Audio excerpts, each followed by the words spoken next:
Today we're sitting down on the porch with Pamela, a QHS member whose life is as heartwarming as a home-cooked meal.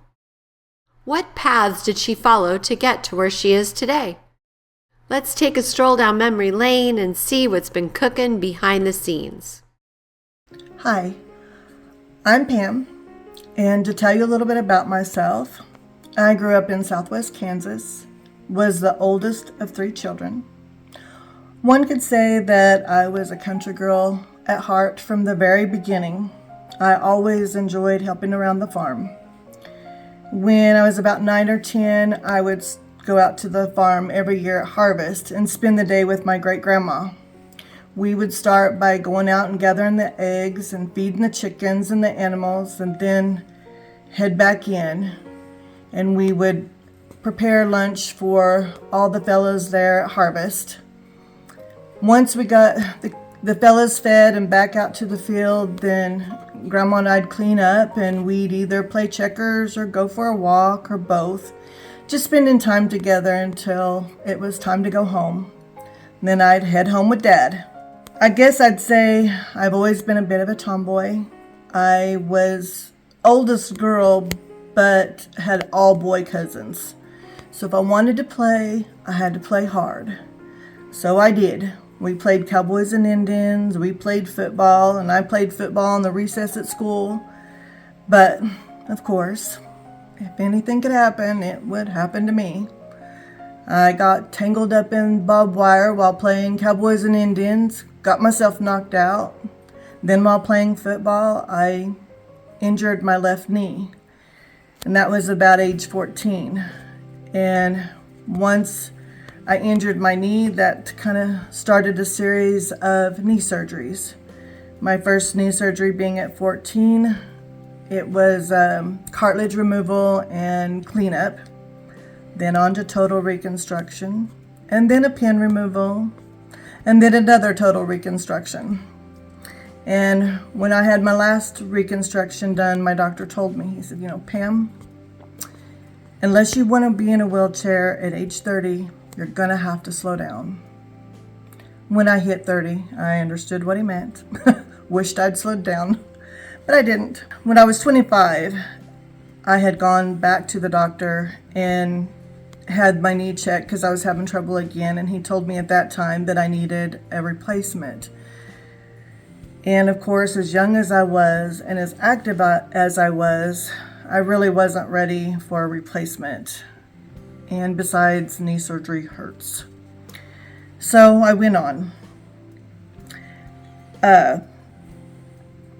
During my younger years, I spent a lot of time with my grandparents and visiting at the farm. And then I even ended up staying with my grandparents during my senior year in high school, since my parents had been relocated out of state due to their jobs. While there, I enjoyed going out, snowmobiling, riding horses, and most of the time, my cousin and I would go out riding, and we'd be gone for hours. And that's something that I really, really enjoyed.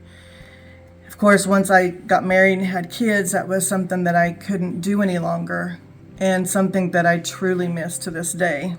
As an adult, I spent most of my years in Denver, Colorado. I started out working as in the medical field as an administrative assistant, and then moved on to the roofing industry, where I was a production manager for the residential side.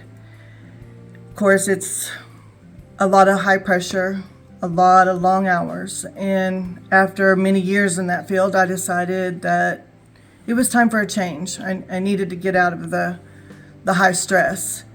So my husband and I decided to relocate to the Texas Panhandle, and that's where my parents live. Here they work for a children's home, and I was actually honored to be able to join them in working at the children's home. And of course, now that I'm here, I get to spend more time with Mom. We enjoy quilting together and going to the craft shows and antique shops. I get to see my dad in action in his workshop and watching him with his beekeeping, and it's been really nice to get to spend that extra time. Time can be short. Now, since being here, and after 30 plus years, I finally decided to bite the bullet and get my knee replaced. Of course, since I have waited so long, my right knee also needed to be replaced. So I had my left one done first, and then 12 weeks later, I had my right one done. I was first introduced to QHS by my parents. They had been learning about QHS from my sister Stacy, who works in the admin department there for the QHS team. They were in hopes that it could help me with my pain, my migraines, and some of the other health issues that I have. Currently, I do have the QT Wave, which has helped me reduce some of my pain. I have been able to get off of blood pressure medication and cholesterol medication. I can't wait to get my V9 to see how that's going to help. And I am looking forward to feeling rested, energized, healthier, and pain-free with the QArc. Join us on the Prequel, where every story matters and every voice is heard. Because here at QHS, we're all about healing, learning, and growing together.